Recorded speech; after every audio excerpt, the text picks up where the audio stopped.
According to 2005 biography Tony and Cherie, A Special Relationship by author Paul Scott, the former Prime Minister's wife was an ardent anti-monarchist.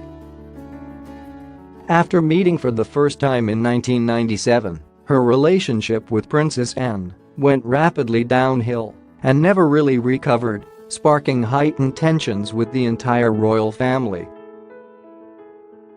In 2019 Channel 5 documentary Paxman on the Queen's children, royal correspondent Gyles Brandreth recalled their first meeting at Balmoral Castle, which is what reportedly started the feud between the two ladies.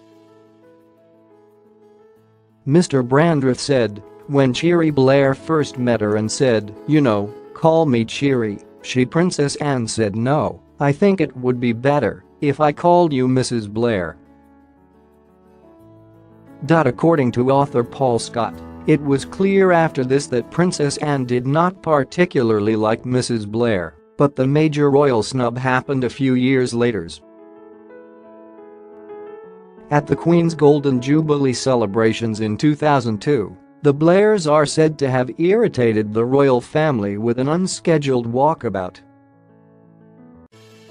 When Mrs. Blair saw Princess Anne, she said hello to her, but, according to Mr. Scott, the Queen's daughter turned her back without saying a word.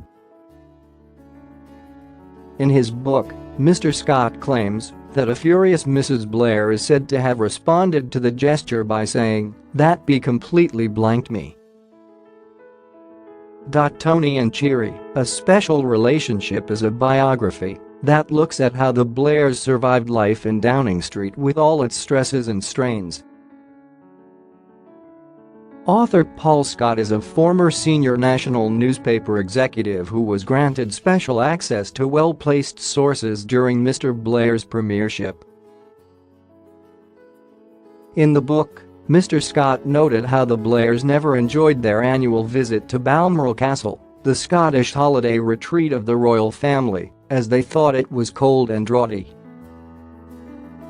However, he adds that, while Mr. Blair still behaved in an inappropriate manner, his wife never attempted to disguise her irritation. Mrs. Blair reportedly hated the Balmoral rituals, including the strict dress code for women and the obligatory curtsey to the Queen. She also never liked to be around the monarch's dogs, as Mr. Scott claimed she suffered from an allergic reaction to fur. Quoting insiders, the author said, "Every time Mrs. Blair walks into the place her eyes bulge, go red and begin to water. She comes out in red blotches, and her nose runs constantly. By the time she leaves she has lost her voice completely. It is pure torture for her."